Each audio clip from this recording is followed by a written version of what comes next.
I am an actuary. I am an actuary. I am an actuary. Welcome to the We Are Actuaries podcast, where you'll meet leaders who use their actuarial powers to solve a range of problems and make a real difference. I am your host, Julia Lessing, and I'm a qualified actuary based in Australia. I help actuaries develop communication and leadership skills to build great actuarial careers. So settle in, learn from the best, and be inspired.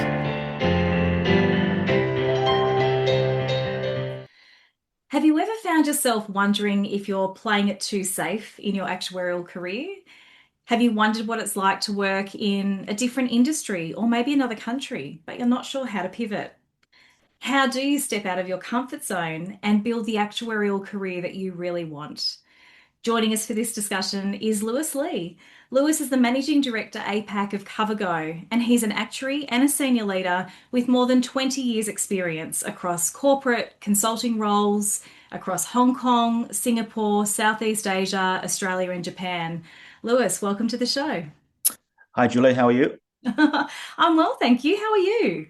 Yeah, good, good. It's fantastic to be able to do this podcast. It's so great to have you here today. And Lewis, at the time of recording, we've only just discovered that you have been elected to the Actuaries Institute Council for next year. So congratulations on that. Thank you, Julia. It's incredibly exciting to be able to be on the council for the next 3 years, starting next year. Thank you for, I guess, my fellow members, friends who have voted for me. It's something to give back to the profession and actually to the society as well. I think we're all looking forward to having you on council, Lewis. So it's congratulations. Thank you. Now, you've had a really interesting career. You've worked across different countries and different roles. So I'm really looking forward to hearing your tips and advice for young actuaries today. But I thought we might start with maybe you can just give us a brief overview of the areas that you have worked in, Lewis. Yeah, Julie, thank you. I'm from Sydney, so I did my studies at UNSW, and I worked in Australia for 10 years. I'm a general insurance actuary, predominantly on pricing, on distribution, and I was fortunate at the time to be able to work on data science, and also on the internet. So Web 1.0, 2.0, I was quite heavily involved at those times. Wow. I guess for personal lines. But in 2010, I decided to move abroad. There was an opportunity at a reinsurance company in Hong Kong, but they did life insurance rather than GI. So I thought, let's give it a shot. If they were happy to offer me a position, why not take it? And that became 10 years in that reinsurance company. Wow. It various roles, pricing initially, but after that, business development and client relationship roles, and also leading the market. And also I dabbled in finance, and I was a CFO for a little while. Wow. And then after that, I spent some time at Deloitte in Hong Kong as a consultant to work on various areas. And that's where I started engaging with some of our, I guess, colleagues who are in tech, in digital, and early AI, before ChatGPT type of AI. And they were quite interesting and fascinating people.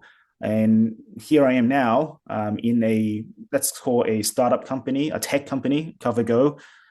It's insurance, but I don't do pure insurance stuff. I don't do pure actuarial work.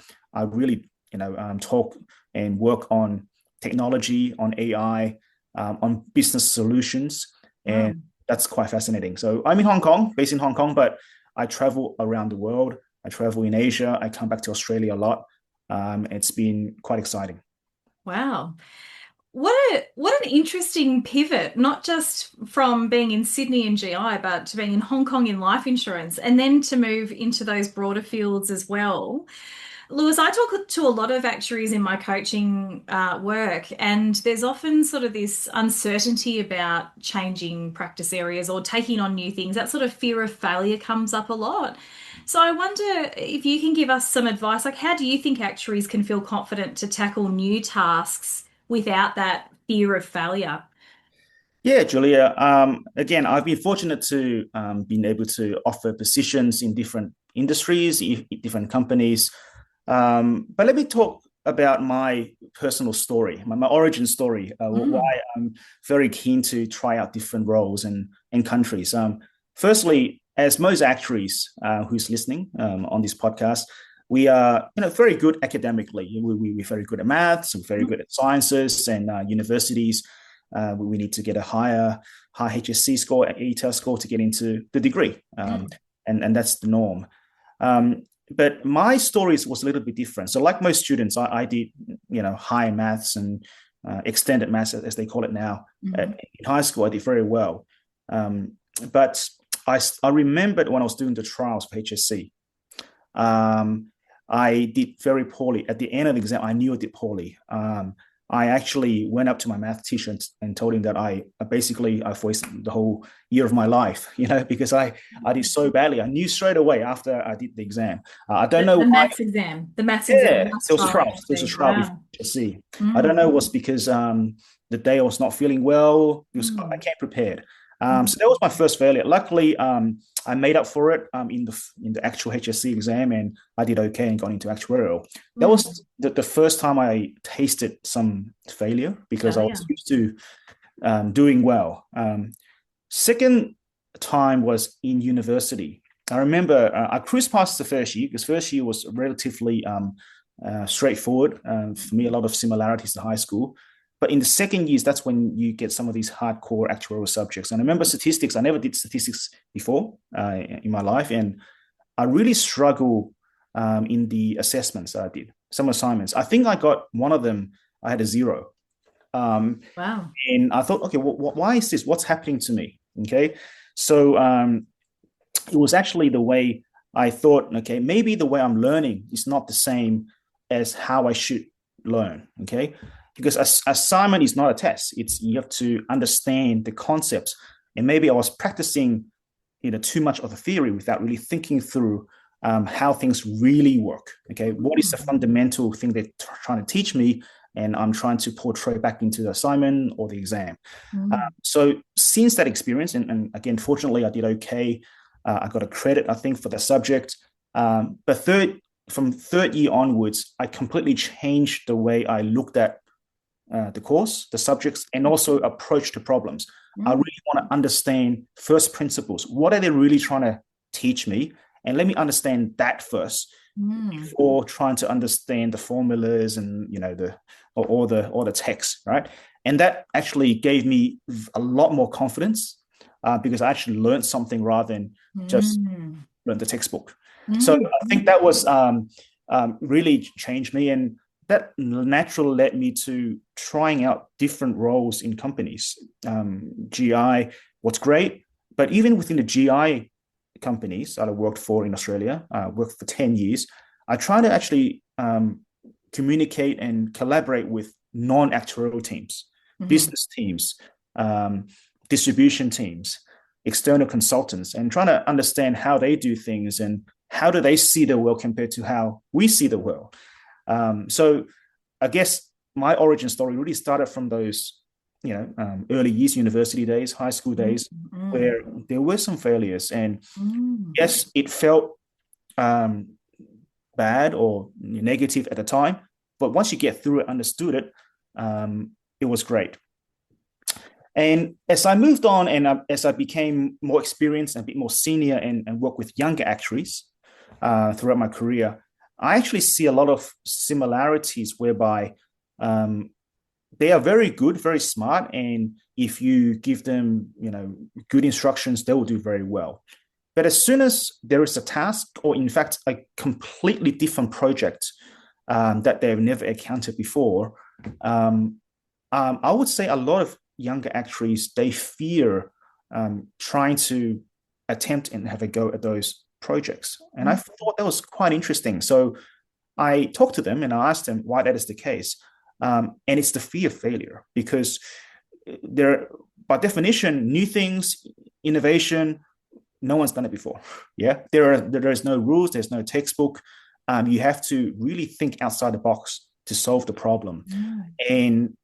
And they're not used to doing it that way. And also, they are used to be successful, because if they fail, it might not look good on them, maybe to their manager, would have been me at the time, or other managers.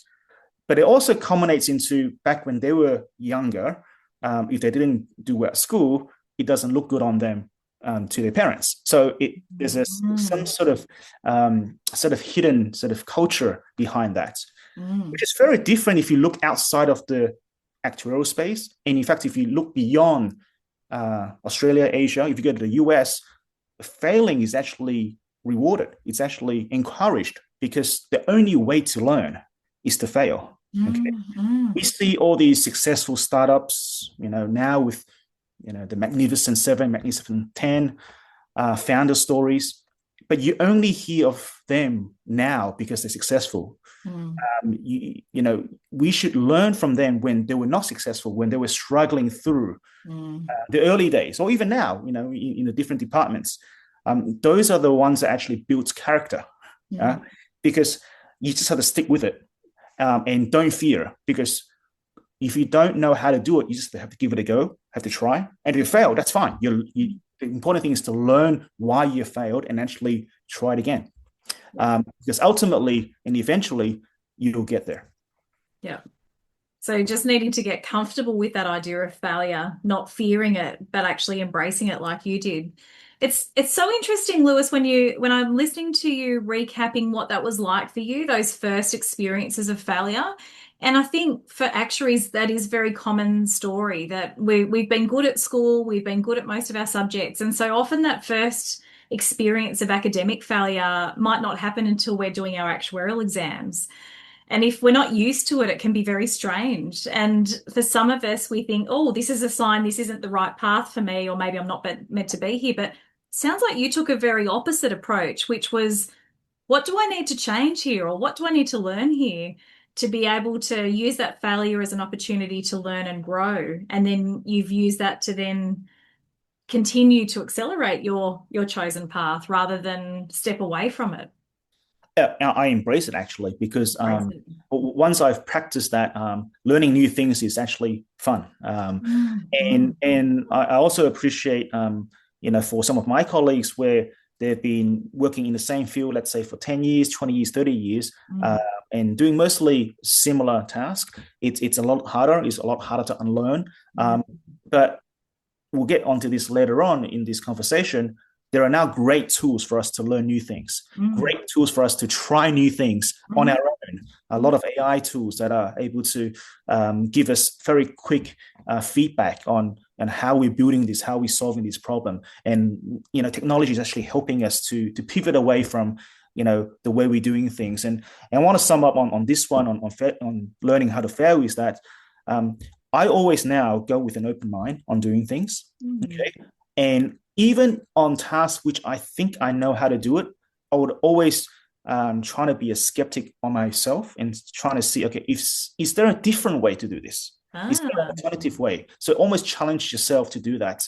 And again, it doesn't matter if you fail or not, because you're learning. So it's the analogy is, if you're back in primary school as a child, you're learning how to ride a bike for the first time. No one can pick it up immediately, because the way the bike is constructed is actually not natural for humans to ride.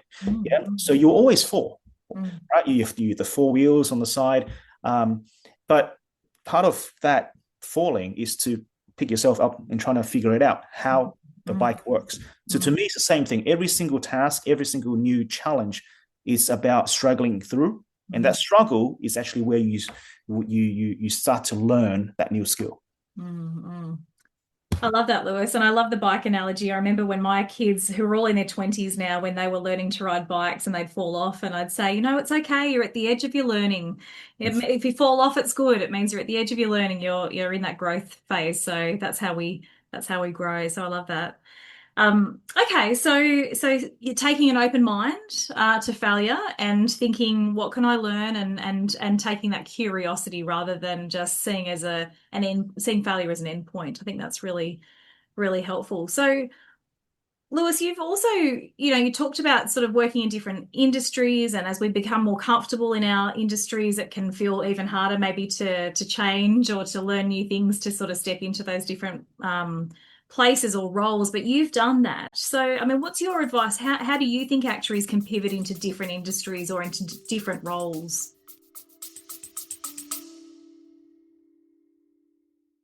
You're listening to the We Are Actuaries podcast, brought to you by the Guardian Actuarial Leadership Program.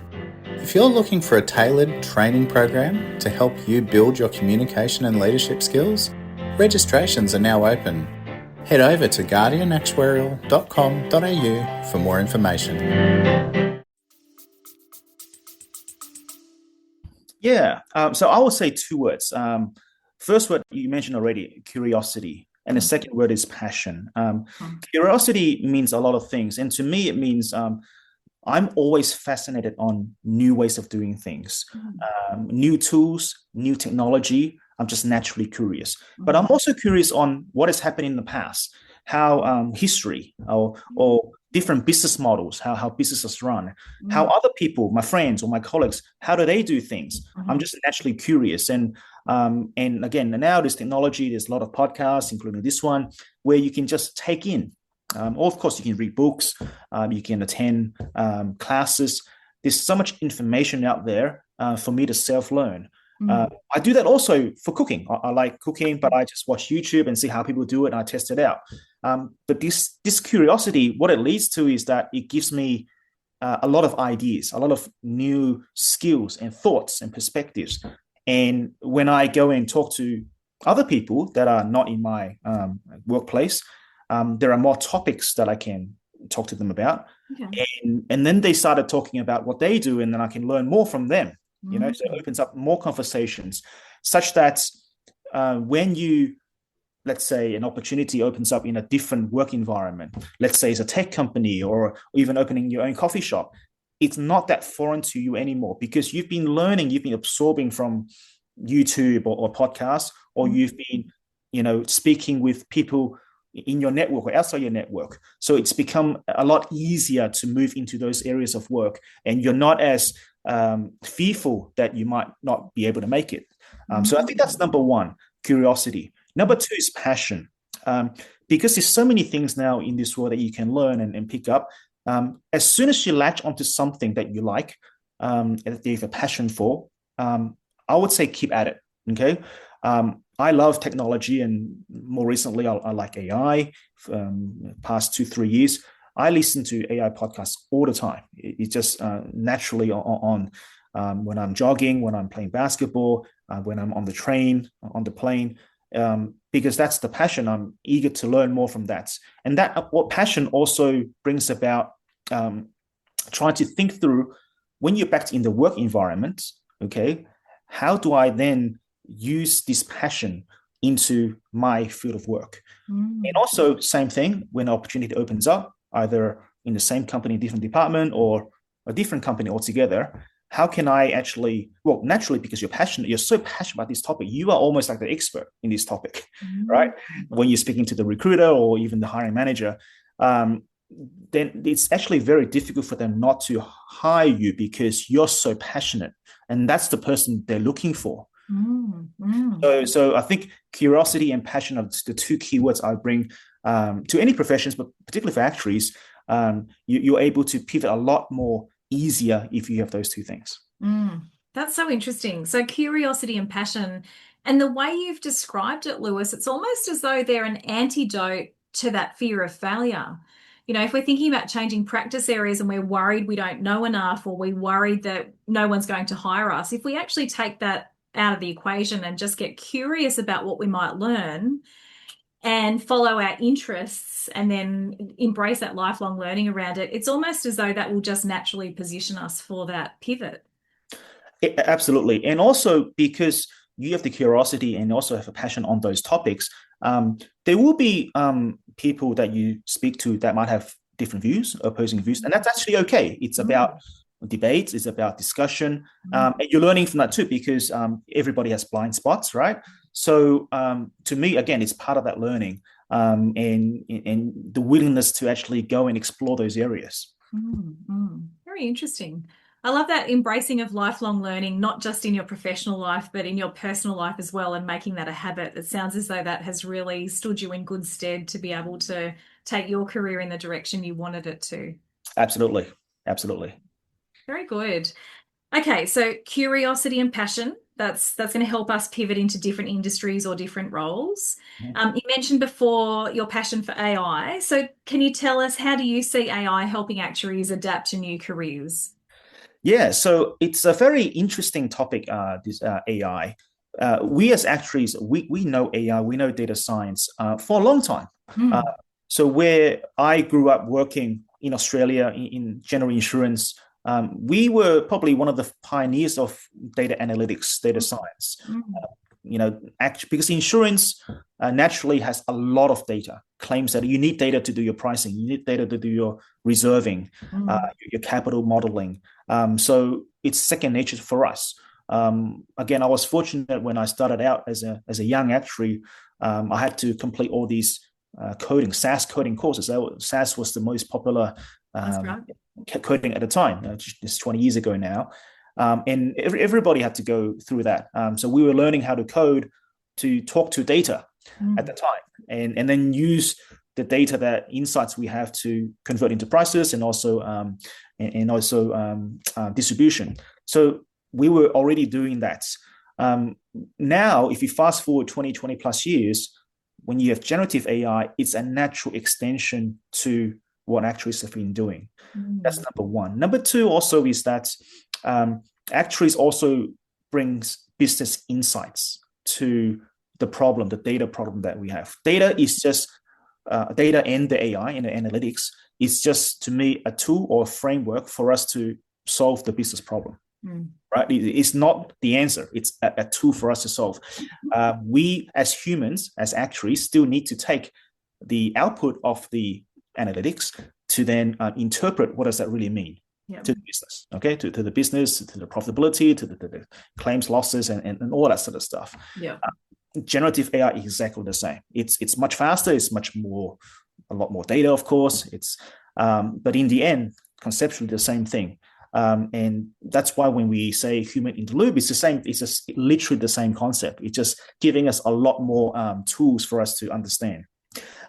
So if you think about actuaries in Australia, if I use example, in fact, a lot of industries where data is now prominent, okay, actually has actuaries working in it already. So like I said, 20, 30 years ago, it's mostly on the insurance side, because naturally you need data for insurance. But then if you look at banking, okay, if you look at retail in supermarkets, at the time, there were no analytics in supermarkets 20, 30 years ago. If you True. look at airlines, the frequent flyers, it's a lot Yeah. of data, okay? All of those industries have actuaries working in it, or actuaries pioneered the data programs. Mm, And mm. some of those are now beyond Australia, in Asia, in the US, in Europe. So to me, actuaries are already doing a lot of AI and data science. Yeah. But if I change the question into how AI is able to help actuaries do other things, so using the same concept, AI as a tool. Like I said, AI is now much more proficient in allowing you to learn new things and try new things. There are so many AI applications for you to do things on your own. Most of the actuaries I talk to, I work with, young ones, or my peers or my mentors, fundamentally, they are very good at building things. Mm. They're building things. When I was doing SAS coding, that's building. When actuaries build a spreadsheet, that is building, a very sophisticated, financial model on a spreadsheet. That is building. Yep. Okay. Yep. Now with AI, you don't need to do a lot of coding to do the building. There are tools like the vibe coding tools like Cursor and Windsurf. There are, POC type tools are lovable. You can actually work with these tools, and also very low cost tools, to build applications without knowing a lot of, deep coding. And that's fantastic. And very quickly. Very quickly. Or if you're into trying to build applications to help you automate things, agentic AI. So there's N8N, there's Zapier. There is an Australian company actually startup with by an actuary called Relevance AI that you are able to build AI agents on their platform. So that build, it's so easy. The barrier to entry to be a coder, it's so easy now. And I encourage all actuaries to, have a go at all these different tools and follow the passion. If your passion is to build things or create things, just try out these different tools and try to make something out of it and share it with your friends. Right. And I think that's a very, very quick and relatively low cost way in terms of effort and time to actually try things out. And again, it doesn't matter if it works or not because you're just trying it out. Some great examples there, Lewis, of how we can not just embrace our history in data science, which is sort of that genesis of AI, but also how we can use AI as well to build our skills and try new things and accelerate the problem solving that we're able to do as actuaries in a whole lot of different areas and domains. Yeah, absolutely.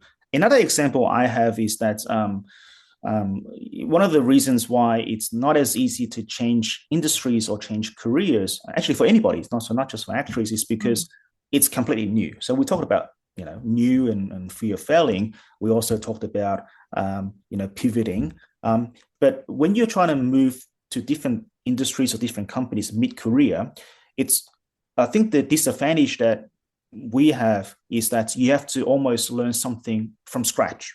Okay, because we haven't been in that industry, we haven't been in that company at all. Yeah, we might read about it, we might listen to podcasts, but we're not deep into that industry. Okay, but what actuaries are very good is that actuaries have a knack of, again, first principles thinking, trying to understand at a high level, does it make sense, from a business perspective, and then actuaries also have technical ability to then go deeper. Okay, so if it doesn't make sense, okay, so why doesn't that make sense?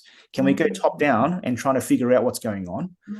And let's say then if we figure out there's a lot of data here, there's a lot of problems here, then actuaries are able also to pick up the bottom up view as well to figure it out. So that's why, in my view, actuaries are well positioned to pivot to any careers because they have the skills to see things from a top-down perspective to understand if things make sense or not, okay, from a high-level view. But they also have the technical skills to go bottom up and really get their hands dirty and trying to figure out and build a solution and try to really understand how it all works. So that's why the tool's already there. It's the mindset then. Are you willing to go in and give it a go? It does sound like that mindset is key, Lewis, and it sounds as though you have embraced that growth mindset throughout your career to be able to pivot and learn new things and overcome failure, not fear failure, but to embrace that curiosity and passion and be open to new things. Yeah, I think so. And trying to come back to the AI topic. So the AI is the dominating topic of our time. Okay, Yep. So I think every single conference that we go to, AI is top of mind. If you turn on the TV, watch the news, the AI topics are everywhere. AI can be opportunity, and obviously it also can have some downside. But again, for me, actuaries have a good view of how AI can work and can be a beneficial tool to society and technology to society. It's done correctly. But actuaries are also good at understanding what are the risks. But actuaries don't stop at this is the risk. That's the key thing. Actuaries can see the risk, but they have the skills to develop frameworks and tools to help solve and mitigate those risks. I think that's the powerful thing, because AI is going to stay. AI is not going to go away with all these billions and trillions being invested into data centers and LLMs. It's not going away. So what is the role of actuaries in all of this? I think actuaries has a great role in all industries to be able to understand the benefits, also understands potential risks, and also find ways to mitigate the risk. So if you put all those things together, I think actuaries have a great role to play in society on AI. Fantastic. Thanks, Lewis. It's been really interesting hearing how you have approached failure and fear of failure, how you've overcome that and made changes into different industries and practice areas through your passion and curiosity, and also your thoughts on AI and how actuaries are well placed in this AI era to really embrace some of these new tools available to us, play with those tools, and use those to not only learn more ourselves and to future-proof our own careers, but also to be able to continue to make an impact to society with our skill sets. Thank you. So to wrap up today's conversation, Lewis, I'd like to ask you one final question, and it's this. What's your top tip for actuaries wanting to step out of their comfort zone? Yeah, so I'll go back to my two words, curiosity and passion, but I want to shape it in this way. I want to shape it as saying, learn how to learn, okay? Learn how to learn and learn how to adapt. Maybe in my parents' generation, they like to have one career in their lives, and that will be very, very good because they will be very successful and they do very well. Maybe in my lifetime, I will do probably 2 careers, 3 careers because we're able to learn. But maybe in my kids' career, they will most likely have a career every 2 to 3 years because there's so much change now in this world, and there's so much technology. But same way as technology is changing our lives, technology is actually helping us learn things very, very quickly. So the skill that everyone should have for all ages, right, is to learn how to adapt, learn how to learn new skills. This brings to the whole theme of today's topic, is to really not fear of failing, pivot if you're able to, and trying to use technology to help you with learning new skills. Learn how to learn and learn how to adapt. Great advice, Lewis. Thank you so much for your time today. I'm sure your stories and tips and advice and wisdom will resonate with all of our listeners around the world. So thank you so much for your time, and best wishes for your entry into the Actuaries Institute Council next year. Thank you, Julia. Thanks very much. So there you have it. Real life stories and practical tips from a leader using their actuarial superpowers to make a difference in the world. If you enjoyed this episode, feel free to get in touch, subscribe, leave us a review, and share it with your network. You'll find details from today's interview in the show notes below and on our website www.guardianactuarial.com.au. Until next time.